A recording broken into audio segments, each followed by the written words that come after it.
Good morning class. आज हम नया टॉपिक सीखेंगे, inverse of a matrix using elementary operations. देखिए, इन्वर्स ऑफ अ मैट्रिक्स निकालना तो हमने पहले भी सीखा। ए इन्वर्स फाइंड आउट करने का हमारे पास मेथड है 1/a determinant into adjoint of A, ये हम सीख चुके हैं ऑलरेडी। लेकिन एक अल्टरनेटिव मेथड है फाइंड आउट करने के लिए इन्वर्स, वो हम आज सीखेंगे। ठीक है, अब क्वेश्चन ये उठता है कि एक मेथड सीख लिया तो दूसरा क्यों सीखें।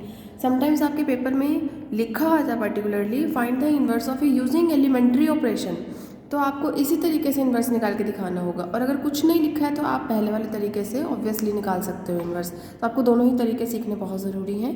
लेकिन इसको सीखने से पहले कुछ इंपॉर्टेंट चीज़ें हम सीखेंगे। रो ऑपरेशंस होते क्या हैं, ठीक है, क्योंकि हम कह रहे हैं कि एलिमेंट्री ऑपरेशंस लगाने हैं। एलिमेंट्री ऑपरेशन हमारे पास दो टाइप के रहेंगे, एक रो ऑपरेशन रहेंगे और दूसरे कॉलम ऑपरेशन रहेंगे। तो सबसे पहले हम रो ऑपरेशन की बात कर लेते हैं। सपोज हमने कोई भी एक मैट्रिक्स ली 2 0 1 2, इसमें ये जो पहली रो है ऑब्वियसली ये रो हमारे लिए R1 हो जाएगी, R मतलब रो हो गया, और दूसरी रो R2 हो जाएगी। तो किस किस तरह के ऑपरेशंस लगाए जा सकते हैं। अगर इस तरह से कहीं पर लिखा हो R1 और ये डबल एरो है, डबल एरो का मतलब होता है इंटरचेंज करना R2 के साथ, तो आप क्या करेंगे, सिंपली R1 को R2 के साथ इंटरचेंज करेंगे, मतलब कि R1 की एंट्रीज R2 में आ जाएंगी और R2 की एंट्रीज जो है वो R1 में चले जाएंगे। ठीक है, तो ये आपका पहला काइंड ऑफ ऑपरेशन हो गया, रो ऑपरेशन।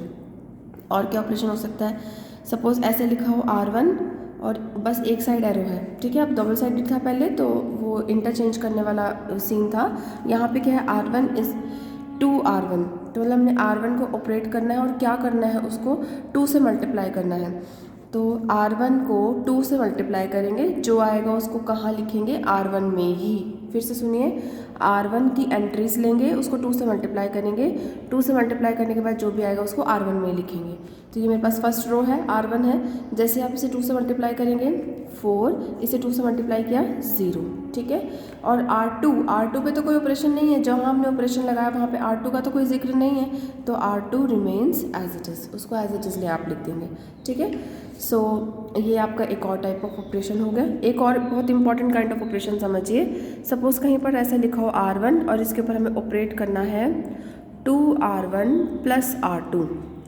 अब ध्यान से समझिए क्या करेंगे, आप R1 की एंट्रीज लेंगे, R1 की एंट्रीज को आप 2 से मल्टीप्लाई करेंगे, जो भी आ जाएगा 2 से मल्टीप्लाई करने के बाद उसमें आप R2 की एंट्रीज को ऐड करेंगे और फाइनली जो आ जाएगा वो आंसर आप लिखेंगे कहाँ पर, R1 में ही। ठीक है, सपोज मैंने ये मैट्रिक्स जो है इसका नाम A रख लिया, तो अब A मैट्रिक्स हमारी कैसी बन जाएगी, जब हम मैट्रिक्स के ऊपर ऑपरेशन लगा के नई मैट्रिक्स बनाते हैं तो हम ये यूज़ करते हैं सिंबल, सिमिलर का सिंबल होता है ये। ठीक है, तो जो मैट्रिक्स A है मेरी, उसमें मुझे क्या ऑपरेशन लगाना है, R1 को मैं फिर से एक बार मैट्रिक्स से यहाँ लिख देती हूँ, आपको क्लियरली नज़र आ जाएगा।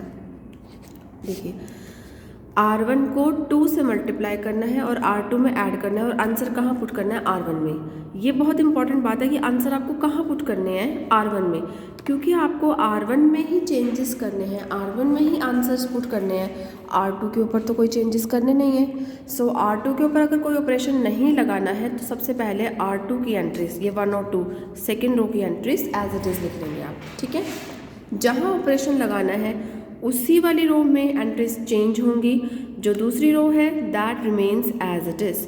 अब आगे देखिए, अब आपको करना क्या है, R1 को 2 से मल्टीप्लाई करना है और R2 में ऐड करना है। ये मेरे पास R1 है, ये R1 की पहली एंट्री है, इसको मैंने 2 से मल्टीप्लाई किया 4 हो गया, और R2 की पहली एंट्री में ऐड कर दिया, 4 को 1 में ऐड कर दिया 5, और यहाँ लिख देंगे।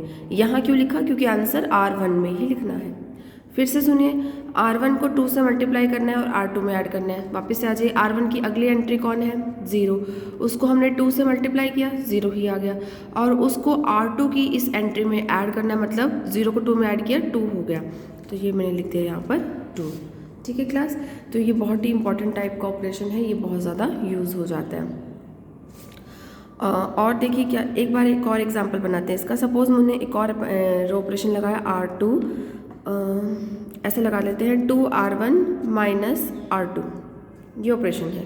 देखिए क्या मतलब है इसका, आप R1 को 2 से मल्टीप्लाई करेंगे, जो भी आंसर आएगा उसमें से R2 की एंट्री को सब्ट्रैक्ट करेंगे और फिर जो